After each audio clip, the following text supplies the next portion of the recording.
Dazil humotikson anyang maritalya sa Ozamis today. Panagiusa alang sa hustisya. Misami sa Occidental Leaders of Judiciary, nagkaiusa para sa maayong pagserbisyo sa katauhan. Ania ang report.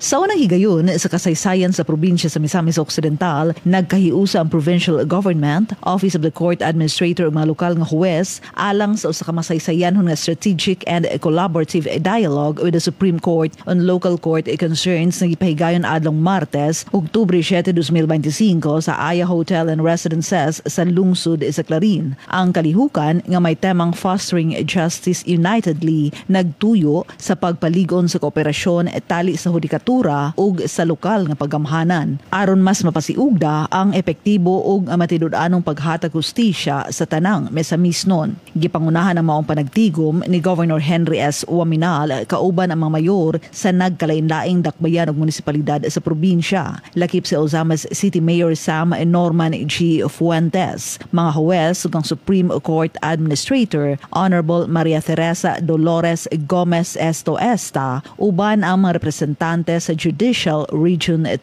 Sayang mensahe, gibutyag ni Governor Henry ang dakong paghatag og bili sa Supreme Court ilabi na sa ligon nga suporta ug pagpanalipod sa dignidad sa hustisya.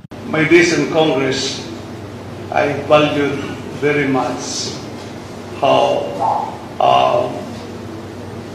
the dignity of the Supreme Court now going how it should be supported and how it should be protected as the last, I would say, the highest level in so far as our judicial system is concerned.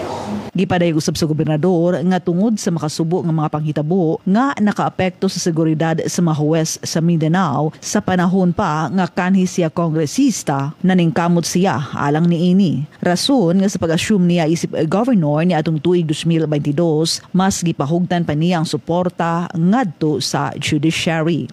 There were some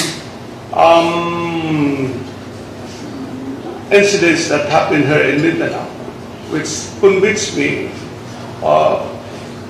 very well to work hard for the passage. The judges are not some sort of quite safe in the hands of a private protective agency. That's just a few of my experiences with the Supreme Court, working with the Supreme Court while I was a congressman. So that when I assume as governor in 2022, I continue to extend maximum support and assistance to the judiciary. Si Supreme Court Administrator Estoesta mi pasidungog ug mi pasalamat kang Governor Henry uban ang mga lokal nga opisyales sa Team Asenso tungod sa mainitong pagdawat ug tinud-anay nga pakig-alayon sa hudikatura. Iba po talaga ang collaboration. Maybe it's because si Gov has been a member of Congress and he understands and knows the budget limitations that our judiciary has. So hindi pa po ako nagsisimula, nagpapasalamat na po ako, Governor. So I am one with the Misamisnon in saying Misamisnon magpuyong, malinawan, malambuon, ug malipay, no? So progressive po talaga, no? So di pa man sana po it doesn't just cover the executive aspect, no, but it extends likewise to our judiciary, which is the third branch of government. And I am so glad to accept the invitation here. It even came from the initiative of the provincial governor himself. So to this dialogue, it's an opportunity to listen, to understand, and to collaborate on how we can continue strengthening the administration of justice in the province. Giangkon pa niya nga bisan ang hudikatura nagpabilin nga independent ug impartial, ilaw sab giila nga dili sila makatrabaho nga nag-inusara. While the judiciary remains independent and impartial, we also recognize that we do not and cannot work in isolation. Through the leadership of the honorable government officials, especially to the province's chief executive, Governor Ominal, We know and we recognize that our government officials play a crucial role in to ensure that justice is not only done, but seen, felt, and accessed by our people. We have seen across the country how the provincial government can serve as a powerful catalyst for long-term improvements. The acquisition of judicial sites is more than just a logistical requirement. It is a tangible commitment to the rule of law.